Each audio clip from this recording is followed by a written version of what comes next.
dia! A paz do Senhor, meus amados. Hoje é 31 de julho, último dia do nosso mês. Vamos receber o mês de agosto com os braços abertos, com muita paz e alegria e esperança no coração. Mas hoje nós vamos falar sobre a palavra que está lá no livro de Malaquias, capítulo 2, versículo 16. Porque o Senhor, Deus de Israel, diz que odeia o repúdio e também aquele que cobre de violência suas vestes. Essa semana eu fiz a primeira conferência online de repúdio, divórcio e novo casamento. Nós falamos muito a respeito dessas diferenças que as pessoas pregam como se fosse a mesma coisa. Divórcio é uma coisa, repúdio é outra coisa, adultério é outra coisa. E eu pude esclarecer pela palavra, nada de opinião, nada de achismo, mas tudo pela palavra original dos livros do grego, o que realmente Deus fala a respeito do divórcio. E um dos grandes ensinamentos errados que tem se propagado é quando ensinam que esta palavra diz que o Senhor, Deus de Israel, diz que odeia o divórcio. Meus amados, já falei tanto sobre isso. Divórcio é uma coisa, repúdio é outra coisa, e as duas coisas já aconteciam no tempo de Jesus. Quando Jesus fala que odeia o repúdio, era um ato, era um gesto de tornar a esposa uma escrava e o marido tomar outra para si, ou simplesmente mandar a mulher embora sem uma carta de divórcio, o que a tornava presa ao casamento. Então, se você quer saber mais sobre isso, quer estudar a fundo sobre todos os versículos que falam sobre casamento, divórcio, adultério, repúdio, eu vou deixar na descrição do vídeo o e-mail para você mandar o seu interesse de participar da próxima conferência online, ok? Então hoje nós vamos falar sobre divórcio. O divórcio, ele coloca um ponto final na aliança conjugal. A sociedade contemporânea vê o divórcio como uma conquista, desvaloriza o casamento, promove infidelidade, aplaude a separação. As mídias, as redes televisivas apoiam infidelidade, incentivam traição. Muitas vezes, para manter as aparências, os véus das noivas estão cada vez mais longos, mas os casamentos estão cada vez mais curtos. E, em alguns países, existem muito mais divórcios do que casamentos. Agora, durante a pandemia, aumentou drasticamente o número de pedidos de divórcio. E por que isso acontece? As pessoas casam por motivos errados, casam-se sem reflexão, casam-se sem conhecer os seus verdadeiros parceiros, aliás, sem conhecer verdadeiramente os seus parceiros, e divorciam-se por qualquer razão. A partir do momento que eu entro num casamento pensando que se não der certo, a gente termina, se não der certo, a gente se divorcia, eu fico sem disposição para lutar. Eu fico sem disposição para fazer dar certo. Eu apenas estou aberta para tentar. E eu tento, se não dá certo, eu desisto. E o casamento foi criado por Deus não para a gente tentar. O casamento foi criado por Deus para que a gente escolhesse certo, para que a gente conhecesse o nosso parceiro e, antes de mais nada, que a gente orasse a Deus, buscasse direção, buscasse orientação, buscasse aprovação e buscasse saber se existe propósito naquela aliança. Porque Deus não nos criou para que simplesmente nós nos ajuntássemos. Deus nos criou para que nós nos ajuntássemos com pessoas do mesmo propósito. Muitos casamentos começam com juras de amor, sonhos de felicidade e terminam num traumático divórcio. Por quê? porque as pessoas se deixaram levar pela paixão, se deixaram levar pelo coração e não colocaram também a razão para escolher, não observaram os sinais. O divórcio começa no namoro. E mais feridos do que os cônjuges ficam os filhos, pois os cônjuges podem até se apartar um do outro, mas não há divórcio entre pais e filhos. Então, quem sofre mais com o divórcio, quem sofre mais com uma separação, são os filhos, porque muitas vezes os pais acabam evitando contato entre si e quem sofre as consequências são os filhos que não convivem mais com os pais. Os filhos são as maiores vítimas do divórcio. A Bíblia fala que Deus odeia o repúdio, e o repúdio não tem nada a ver com o divórcio, mas isso não significa que Deus queira que nós fiquemos trocando de parceiros a toda hora. Porém, eu também não preciso permanecer com uma pessoa que me trai, que me mente, porque isso também é uma quebra de aliança para Deus.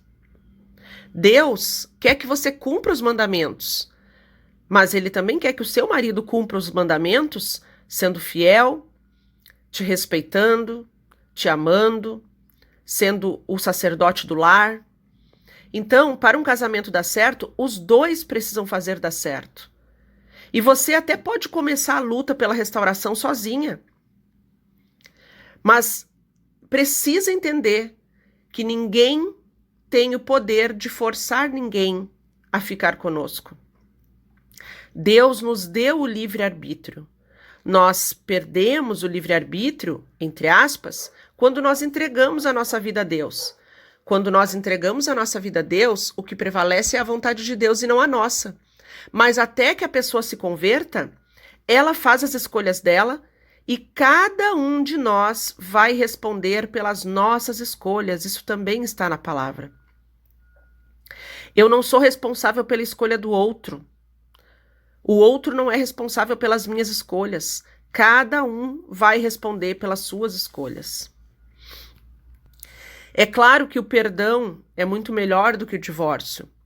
Mas quem me acompanha já há algum tempo vê eu falar, cada caso é um caso. Porque é muito fácil eu falar para uma pessoa que ela tem que perdoar, eu não estando na pele dela. Eu posso estar acompanhando uma pessoa que ela sofre violência física, os filhos são molestados, e aí eu digo para ela que Deus odeia o divórcio e ela tem que permanecer naquela aliança por isso? Em primeiro lugar, meu amado, minha amada, a palavra não fala que Deus odeia o divórcio, Deus odeia o repúdio. Se você quer aprender mais sobre isso, participe da próxima conferência sobre repúdio, divórcio e novo casamento. Se inscreva no e-mail que está nos comentários deste áudio, ok? Então, cada caso é um caso. O que nós não podemos fazer é banalizar o casamento, nos separar por qualquer coisa, porque não estamos felizes. O outro não é responsável pela nossa felicidade. Nós precisamos encontrar a cura e a felicidade sozinhas. Precisamos encontrar a alegria que vem de Deus. O outro vem para nos complementar e não para completar. Nós precisamos ser inteiras para atrair pessoas inteiras. Então, muitas pessoas falam que o perdão é melhor do que o divórcio. Sim, mas dependendo da situação, eu tenho que perdoar porque é um mandamento de Deus. Deus nos manda perdoar não 7, mas 70 vezes 7.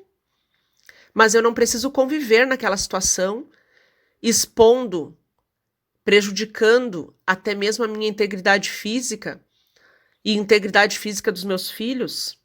O perdão não tem nada a ver com continuar. Mas se você quer perdoar tudo que seu marido está fazendo e continuar, ok, é uma decisão sua. Busque em Deus, busque direção de Deus e não a voz do homem. Não há pessoas perfeitas nem casamentos perfeitos. Se você está buscando uma pessoa perfeita e um casamento perfeito, não existe. Existem pessoas imperfeitas que se recusam a desistir uma da outra. Existem pessoas imperfeitas que batalham para fazer dar certo e não para tentar, mas os dois precisam querer. Todo casamento exige investimento e renúncia. Todo casamento vai ter momentos de alegria, mas vai ter momentos de sofrimento, vai ter momentos de tristeza, vão ter brigas. Amor, você sente, mas relacionamento você aprende. Todo casamento exige paciência e perdão. E toda crise pode ser vencida, as limitações podem ser superadas, o amor pode vencer tudo. Amor não é tão somente um sentimento, amor é uma decisão. Eu conheço meu parceiro, eu conheço as qualidades, eu conheço os defeitos, e os defeitos que a pessoa tem, eu já conheço e sei que posso conviver, então eu decido continuar e ficar com aquela pessoa para o resto da minha vida. Mas isso é algo que os dois precisam construir. Uma pessoa sozinha não consegue empurrar um casamento para frente, não consegue levar um casamento para frente, muito menos tornar um casamento de sucesso. Eu posso, sozinha, lutar pela restauração, mas se o outro não quiser investir, se o outro não quiser ajudar, não haverá casamento de sucesso. Portanto, você pode amar, você pode sentir o amor, mas você precisa aprender a se relacionar. Se você quer aprender a se relacionar, se você quer se preparar para a restauração do seu casamento, se você quer se preparar para entrar num novo relacionamento, se você não era casada, envie um e-mail e nós vamos fazer contato com você e vamos te mostrar como você pode se reerguer depois de tudo que te aconteceu, como você pode se reerguer após um término e como você pode se preparar para a restauração do seu casamento, amém? Vamos orar? Senhor, meu Deus e meu Pai, queremos te agradecer, Pai, por mais este dia de vida, te agradecer pela tua palavra, pelo teu ensinamento. Meu Pai, eu te peço, Pai, em nome de Jesus, que o Senhor possa se revelar de forma clara para cada pessoa que ora comigo neste momento, Pai. Que a tua palavra de forma verdadeira se espalhe, Pai.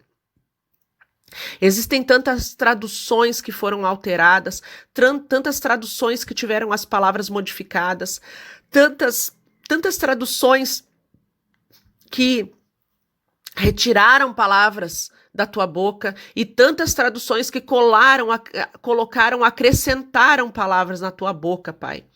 Então que as pessoas sejam direcionadas, Pai, para aprender verdadeiramente a tua palavra, Pai. Tantas traduções podem facilitar a leitura de um cristão, mas se a pessoa é um missionário, se a pessoa é um pregador, se a pessoa quer se aprofundar no estudo, se a pessoa quer debater sobre aquele tema, ela precisa estudar em cima da tua palavra original, meu Pai, para que nenhuma heresia possa sair da nossa boca, Pai. Então, Pai, que as pessoas sejam direcionadas a entender por que existem tantas traduções, por que a palavra está diferente na minha Bíblia e está diferente na Bíblia do meu pastor, que as pessoas possam estudar, Pai. Aqui mesmo no canal eu já fiz um estudo a respeito de traduções, Pai. Que as pessoas busquem o conhecimento e não sejam apenas religiosas, Pai.